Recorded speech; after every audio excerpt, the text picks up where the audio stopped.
Альч нэр дэвшигч намын дөрмийн дагуу 3-2-ын саналын босго авсангүй.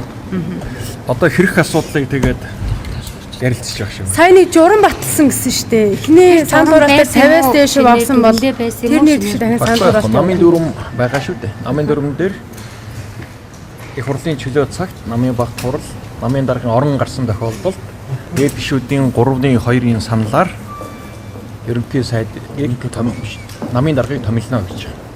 Энэ маань өөрөө намын их хурлын дархлааг хамгаалт байхгүй. Нөгөө талаас намын даргын босхыг өндөр болгож зөвхөн 3-2-оор их хурлын чөлөө цаг гэж байгаа. Их хурл бол 50 дээр нэмэх нэгээр сонгодог. Яагаад гэвэл бүх анхан шат үүр хороодоос улс үндэсний хэмжээнд төлөөлж намын их хурлаар намын дарга сонгоход 50 дээр нэмэх нэгээр сонгодог. Намын их хурлын завсар хооронд намын баг хурлаар шийдсэн нөхцөлд зөвхөн ерөнхий сайд орон гарсан нөхцөлд. Ерөнхий сайд орон гарсан нөхцөл буюу өргөдлөө өгсөн нөхцөл. Тэрийн баг хурал шийдсэн нөхцөл. Эсвэл өвдсөн нөхцөл өргөө гүйцэтгэх ямар нэгэн эргэцэн боломжгүй болсон үед асуул шийдэгдэг. Ийм дөрвөнтэй. Тэгээ дөрвөн дээр маргаан гарч байна.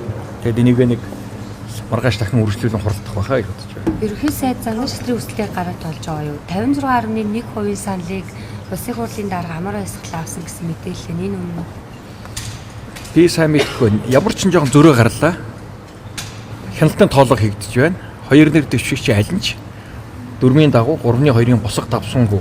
Танаа энэ ийм намын баг хурал, намын даргын асуудлыг эргэцэн хөвч шийдэх боломжгүй гэж бодож байгаа. За. Ерөнхий сайдаас оюут өргөдлөө өгөөгүй учраас энийг дахин хэлцэх хэрэгтэй байсан маргаан гарсан гэсэн үг. одоо тэр ээж өглөөгүй байна. Тэгэхээр шинэ дөрмөл хараад байна л дээ. Дөрмөн дээр маргаан гараад байна. Баг хурал дээр хэлцэж. Тэгэхээр өдөр сүвэл одоо энэ өнөөдрийн хяналтын тоолгон дараа өдөр сүвэл нь хуралдаад хуульчтайгаа ажиллаад энэ өөрөө дээж хөвгтөж бүртгүүл хүчиртэй тул ямар нэгэн эргэцүүн зөрчилгүй байх хэрэгтэй. Тэгэхээр бас амьдрал баянхан хуулийн бас нарийн ширийн ийм зохицуултгүй ийм нөхцөл байдал бас үе харагдаж байна. Тэгэхээр хуулийн баг ажиллах байхаа гэж бодож байна. Тэр саналыг яаж тоосон бэ? Авсан хүн дээр нь одоо өмнө нь нөгөө хөшгний одоо тоосон гэдгээр санал хураалт явуулна гэсэн нь одоо толгойн гэсэн алдар байсан гэсэн үг. Гүг шагаад. ер нь танай намын хувааглаас салахгүй юм шүү. Одоо энэ 3-2 яг за энэ чинь улс төрийн байдал өрсөлдөөн шүү дээ энэ. Нэг зүйл байна. Монгол Ардын нам дөрмийн хувьд нэгдмэл байна. Бүтэц зохион байгуулалт үндэсний хэмжээнд нэгдмэл байна. Намын үнд зүйл нэгдмэл байна. Ямар нэгэн өөрчлөлт үзэл санааны ийм зөрүү алга зөвхөн удирдлагын өрсөлдөөн явагдаж байна. Энэ удирдлагын өрсөлдөөн дээр арчилсан маягаар өрсөлдөөн явагдаж байна. Энд бол нэг намын хуваагдал гэж яриад хэрэггүй. Энэ байтугай олон даргын ард бид гарсан олон санал хураалтын ард гарч ил байсан гэдэг нэг талдаа шийдээл нуруугаа ураад хамгийн гол нь эргэцэн хувьд маргаангүй ингээл яваад явах хэвээр. Тэгж явсаар ч ирсэн тийм. Одоо тоолж байна. За. ерөнхийлөгч болон ерөнхий сайдаас оюутны дунд хов зөөсөн хүмүүсийн дунд таны нэр явж За хоёроор дэмий юмэрээд явах юм дээр тий. таны тайлбар хийхгүй юм уу? Энэ дээр үү? За. Улсын хурлын дарга. За нэг юм ярэ. За ах нь одоо энэ намд яг 30 жил болж байгаа юм. За.